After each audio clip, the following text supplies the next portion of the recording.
তো ফাইনেলি আহি গ'ল মোৰ হাতত যোনটো মানে ভাবি আছিলোঁ। তো hello' viewers, welcome to my YouTube channel JS77 rider on YouTube. তো আজি গৈ আছোঁ এটা মোবাইল ল'ম বুলি, মানে আইফোন এটা ল'ম বুলি গৈ আছোঁ। তো ব'লকচোন যাওঁ, আইফোনটো ক'ৰ পৰা কিনিম আৰু আপোনালোকক দেখুৱাই দিম। মোবাইল মাৰ্টত আহিলোঁ, আহি পেলাই এণ্ট্ৰি কৰি এইটো ইণ্টেৰিয়ৰটো হয় দোকানখনৰ।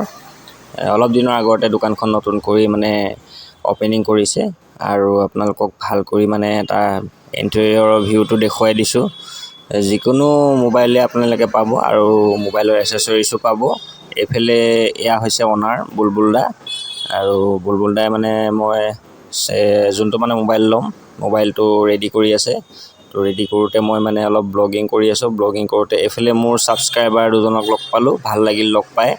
আৰু তেওঁলোকেও মোবাইলে কিনিব আহিছে, চ' তেওঁলোকক লগ পালোঁ। তাৰপাছত এইফালে হৈছে বাবলু দাই মোবাইলটো ডেলিভাৰী দিব।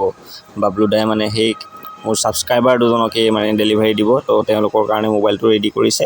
আৰু মই মোৰ মোবাইলটো মানে কিনা টাইমত অকণমান মানে চিন ৰাখিবৰ কাৰণে অলপ ৰেকৰ্ড কৰাই ল'লোঁ। ৰেকৰ্ড কৰি বুলবুল দাই মোৰ মোবাইলটো ৰেডি কৰি দিলে। আৰু তাৰপাছত মানে সেয়া চাওক, এড্ৰেছটো হৈছে ধিংগেট, আপোনাৰ ডিউকেয়াৰ নাৰ্ছিং আছে নগাঁও। ডিউকেয়াৰ নাৰ্ছিঙৰ একদম অপজিট মোবাইল মাৰ্ট হয়, আৰু মই কণ্টেক্ট নাম্বাৰটো দিয়ে দিম।